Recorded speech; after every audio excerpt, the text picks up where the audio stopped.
Hi guys, welcome back. So I'm continuing from my last video about if you really can live here in the Gambia. Can you though? Or maybe you have to go back. So in the last video I left off with work ethic.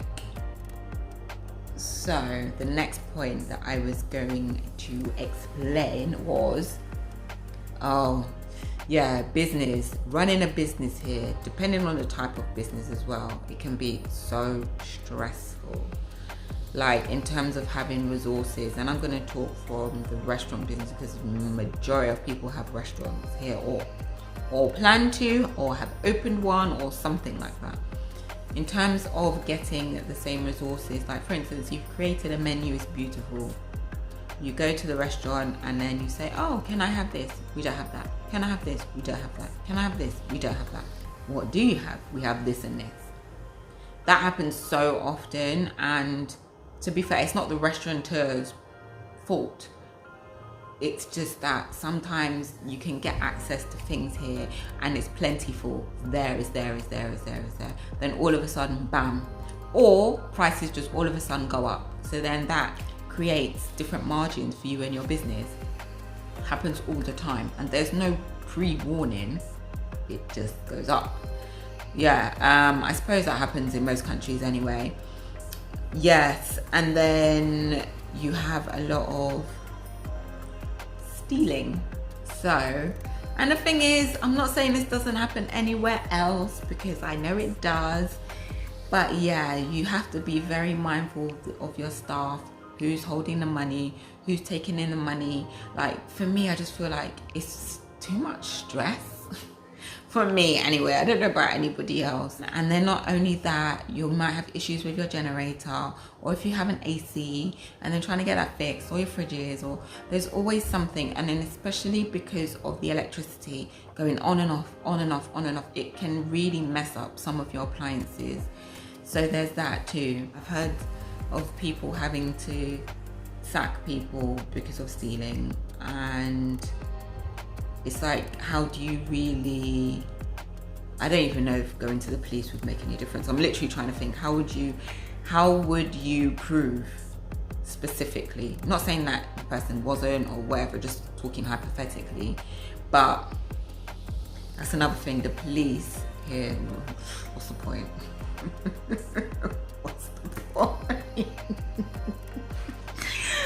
What's the point? Why are they there? Like, and the thing is, I also understand it from their point of view, because their pay is really low. Their pay is really low. So if that was me, I'd be like, what's the point? I only do certain things. So the policing is not great. Oh gosh. Yeah, like for instance, the other day, where was I? So I was coming out of a turning and I wanted to turn left. There was a police lady there, and I was literally waiting to ask her if it's cool for me to take that turning. So she comes over, because we also have a lot of police that will instruct the traffic. Yeah, so she came over and then she was just like, what did she say to me? Basically trying to tell me she's gonna take me to the police station because I'm doing something wrong. And I said, but I'm not doing anything wrong. I was asking, I'm sitting here, I haven't moved. That's why I'm asking, can I make this move? This is the mindset again. See, look at this. And she's saying to me, I need to give her money because I was turning. Bruv, I wasn't. And literally, basically, this woman was just, anyway, it's not story time. But anyway, I basically said, I'm not giving her any money. I didn't do anything wrong. And literally, as she's there telling me off for something that she was claiming that I did, someone behind her took the turn in. So I'm trying to tell her, this person just turned, and the other policeman that was there in the road didn't say nothing to the person. They just pick and choose. So they thought that I was some freshie and that I'm not gonna know and I'm gonna get worried and get scared and just give her money. No, so I'm not giving you any money. So I didn't. But she thought she'd try and get one up on me and try to tell me I have to go the long way around instead of just having me come out there. Anyway. Oh, this is a good one. Next one. Sensitive people. Yeah, on a whole, Gambians are very sensitive. Like the way that we speak to each other, say in the UK or in London, I can't really speak. I always say this. Can't speak for the UK. I feel like I just regurgitate the same thing. But anyway, they're very sensitive and they're very egotistical. Especially, I've said this before. Actually, I've said this before. But especially those in higher rankings or in what's the word?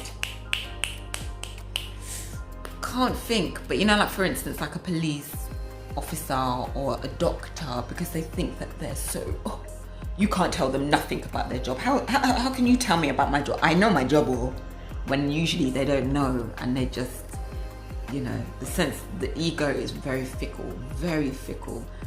So there's that too. You can't just speak, because that's when you get yourself into all kind of issues. You have to be very careful and speak very softly and be very soft. Even though I know certain Gambians will just cuss out the next Gambian anyway in their business, but coming from us as the diasporan, they would react a bit differently. But in saying that, like all these things I'm saying, they affect not only the diasporans, they affect every local person, and the same things happen to them. So it's not a us and them situation. No, it's a all of us situation. So same way how the policewoman was going on with me, she would do the same thing to another Gambian, but they might be a bit more witty or know certain things that I wouldn't, or do you know what I mean? So it's a bit different in that aspect. But yeah. Oh, hustle nature. Oh my God. I literally joked to someone the other day and I said, let's just call this hustle land. There's no point in calling it Gambia. Everyone is hustling, and I feel like everyone across the world is hustling, but everyone is hustling. So if they can get an extra buck of you, they will get an extra buck of you. And like I just said before, it's not personal to diasporans or personal to expats or personal to any other person that comes into this country, even tourists, whatever. Everybody gets hustled. Everyone, like literally. There's so many things that they do that you wouldn't expect. So for instance, if you're buying a car, right? This is one reason why I haven't done anything to do with cars, because anyway, let me just continue. If you're buying a car and you have your mechanic come and he's going to look at the car, beg it, please make sure that he's either someone you utmost trust, the mechanic I'm talking about, if he's Gambian, or he's not Gambian, he or she. Because what they'll do is they'll be in cahoots with the car lot owner, and the mechanic will say, yeah, the car's fine, blah blah, and then they'll charge you extra, and then the mechanic will make money off of that and the car lot owner. So you have to be careful with these things. Hustle nature. There's a bag of things where it's hustle nature. I'm just giving you one example. I feel like I'm telling you secrets. Anywho, oh my gosh, the poor landlords. Right, let me give you some big time advice. Not even advice, let me just let you in on something, right? If you are staying here for an extended time, or if you are going to be living here and you're renting or whatever, if you have a good landlord, you are highly favored, big time. Because the majority, including ourselves, did not have a good landlord. So if you go to a house, you know, like usually in the UK or in the West, you can like say you're gonna go to the apartment or whatever house and say, oh, please can you fix this or clean this before I come in? And 9 times out of 10, they will do it because there's repercussions, right? Here, it's never gonna happen. Like, and this is why I'm saying if you have a good landlord, then you are highly, highly favored, because generally it's not gonna get done. They will tell you, yes. They'll tell you anything. Once that money is in their hand, come like ghost. You don't hear from them, you won't see them until it's next rent pay again. And it's not month to month here, it's usually 6 months to a year. So you ain't seeing them for dust. They're not fixing anything. And if you damage their ego a little bit, and they were once nice to you and you damage their ego a little bit, then you're not going to hear from them. They will not answer your phone calls. They will not. Because yeah, even the landlord that we had at the house that we were renting before moving here said he wants to take me out, and if he can take me out, then he will whatever do certain things in the house. So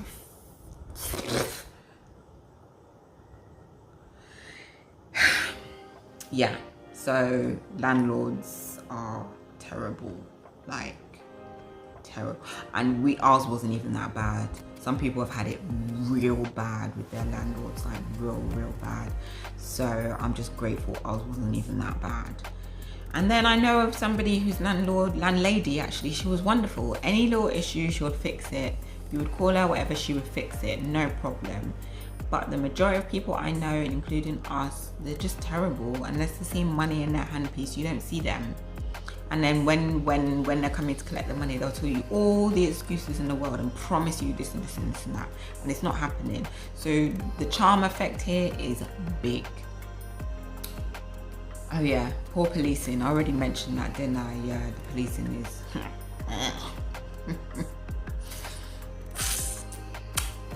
yeah. Moving on. Dangerous driving. Oh my god, the driving. Do you know what gets me so mad? Is that an ambulance will be speeding on its way to a so-called emergency, but almost lick you out of the road in the process. How does that make sense? Make it make sense, like honestly. And then the convoys, when the president or someone special is coming along, they will lick you down, because literally what they do is it's a 2-lane road. So obviously one going that way, whatever. And they'll come in the middle. And the amount of times I've been this close to having to quickly swerve so that I don't get licked down, it's ridiculous. Like, oh yeah, it's so ridiculous. And then I remember one time driving, and there was a car in front of me and they were driving quite slow. And I actually had one of my clients in the car. They were driving really quite slow, but they were driving slow for some time. And this is on the main road, driving about 20 miles per hour or just over 20. So I thought, okay, let me just overtake them. As I went to overtake them, did they not start indicating left? So they started coming this way, even though they see me next to them. So I literally had to swerve off of the main road, and they still kept coming, and I had to come out like that. I swear I was so pissed off. And they just continue driving. Nobody acknowledges anything. If they've done something to you, it's a you problem. And they'll make it out like you are the one why. And they'll get mad at you. Like, this is what other mentality sometimes. It's a lot. It's a lot. So that's it in terms of things that I really can't stand, like, and that I feel like a lot of other people would really have issues with. I can't even remember if I mentioned electricity, but I think I've said that so many times. You'll know, like, of late, I don't even want to talk on the electricity because it's been really good. But yeah, you just have to really make sure you have a generator, and there are times when literally it can be on and off like a light switch. No joke. So that can be really annoying as well, and can mess up your appliances like I mentioned before. So you have to make sure you get a stabilizer. Yes. But anyway, I thought on the flip side, I'll talk about some things that I do like. So, can you imagine, even after all that stuff, I still love it here. But I feel like that's just what it's like in terms of living in certain countries, you know? It's not all bad, because otherwise you wouldn't be there, would you? And it's not all good. But I suppose that's just life. It just has to have a balance, innit? The yin yang. Anyway, so things I do like. I still really like the hospitality, even though sometimes it's not genuine. But if I'm just passing and it's fine, like, we can be hospitable. hospitable to each other, to one another. That's fine. Yeah, and they care for others. You know, like time when we were out and we got stuck in the mud in the car. This was a while ago. It's more than a year ago now. And out of nowhere, people came and helped, and then out of nowhere, they were gone. So like things like that, I really like. The fact of community, like I still like the community feel, you know, you're not alone, even though you can still feel lonely, if that makes sense. Yeah, I do like the community feel. But do you know what I don't like? Oh, there's another thing, the gossip. They love gossip here. Gossip. Oh my God. Gossip nature is big. And everyone knows your business. Because like I said, it's a village life. Yeah, and then the kindness. Like people are generally quite kind on a very general thing, you know, whether they're after something or not. Oh my gosh. The weather, I love the weather here. I really do. After going back to the UK and it was a bit cold, not every single day. For me, it felt cold. I can't say it was cold in general, but for me, it felt cold because I didn't realize how acclimatized I am to here. But yeah, it just made me realize even more that I hate being cold. I genuinely hate being cold, and it's so annoying because now the sun is burning down the whole of Britain. So I just went in the wrong time, but it is what it is. It wasn't meant to be the time I went, otherwise I would have been loving it. The days that it was hot, I was like, yes. And the one thing that I loved as well is that I could just walk without worrying about dust and sand going in my feet. So that was nice. I didn't have dusty feet. I don't even walk that much here anyway, but still. It was nice to be able to just walk. The only thing you gotta worry about is, I suppose, if there's dog poo. Like, but you can just walk.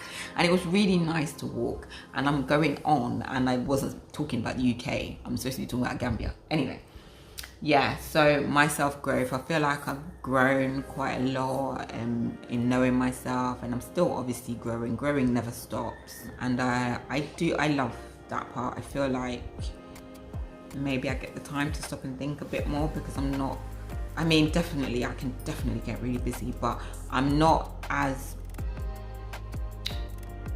I suppose, bogged down thinking about certain things like I was, if that makes sense, because there's so many things. Yeah, anyway, I've spoken about that before. That's why I'm really just coating over it. My business, I'm very grateful for my business, very grateful that I'm able to do that, even though that has its difficulties at times. Oh yeah, and the business opportunities. There's so many business opportunities here because so many things that we have in the UK are not here. So you could literally just take someone's business model, implement it for here, and just do it here. I'm not saying it's going to be easy, not saying that, just saying that it's definitely possible. So yeah, just that, and then also obviously the capital that you need for it to put behind it is not the same as what you would need to put behind it in the UK. So it's a lot more affordable as well. The environment, I love the environment. I love obviously the beaches and seeing the animals. I know not everybody would like that. That might be something else that might put you off, but I really like it. I like the monkeys. I like even just seeing the cows, as much as they get on your nerves sometimes when you're driving and they just literally stand in the road and look at you and say, what? Basically.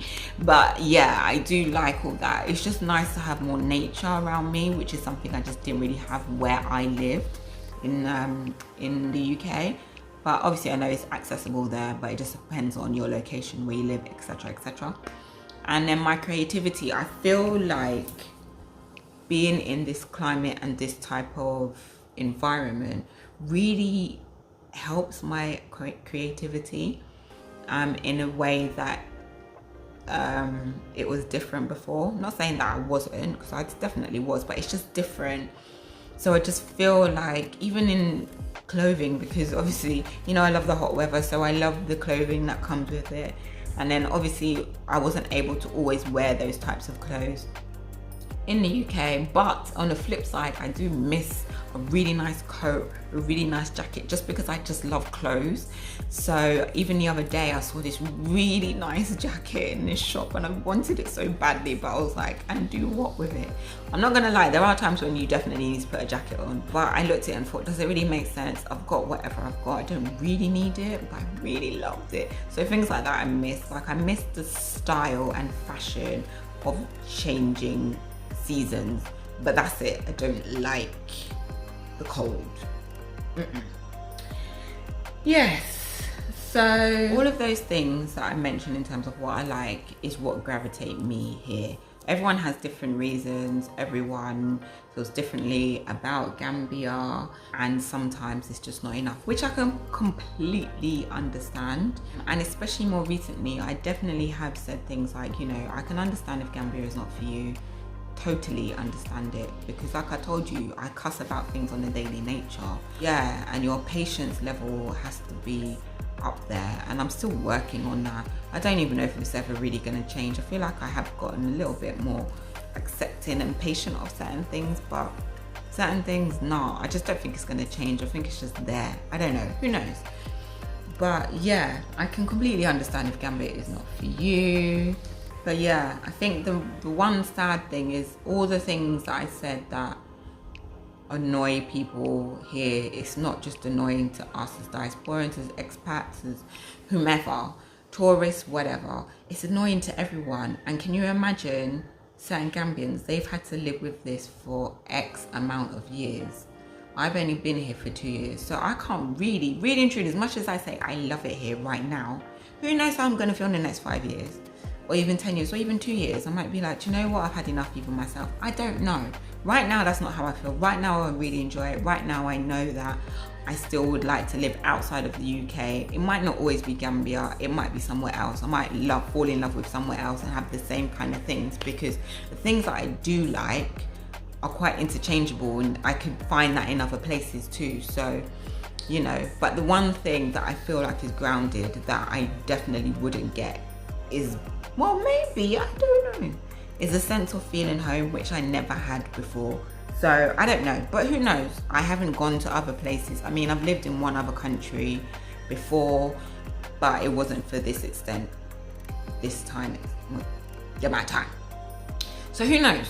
I could go to another country and be like, wow, actually.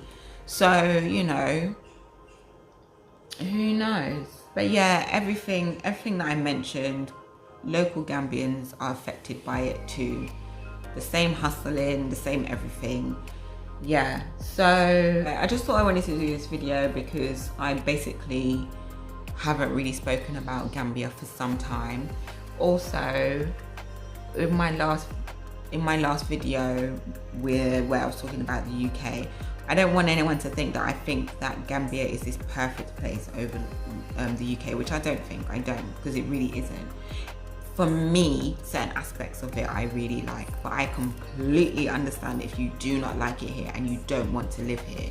That's absolutely fine. And I can also understand if you have your life and you feel settled and whatever reasons you have that you want to live in the UK, and that's absolutely fine. It was literally, yeah.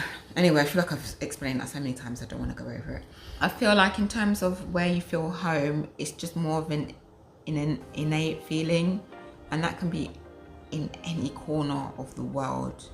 You know, you could go to somewhere that you never expected to feel that, and might not even see the same people as you on a daily basis and feel that. So, you know, can I tell you, everyone has their choices, and if you don't like it here, like I told you, I can understand. Hi guys, so it's future me, Obi. Anyway, I just wanted to quickly jump into the video because I thought of one more really important point that I really wanted to add. Money. Okay, so this is another point that I thought that possibly are reasons why people have left, or even certain things that I find kind of even hard here sometimes. Just making consistent money.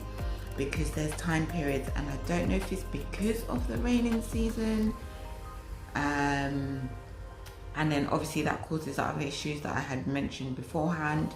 So I'm not sure if it's that, but literally sometimes it can be hard, especially if you're doing business or you're an entrepreneur. I suppose maybe if you're an entrepreneur and you've got more than one business going on, then you might be cool.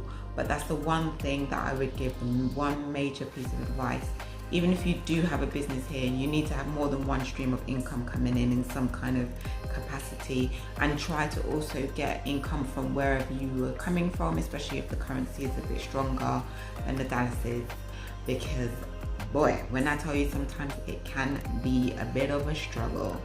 So yeah, I can imagine that is one catalyst, which is obviously a big thing as to why people may decide Gambia is not for me.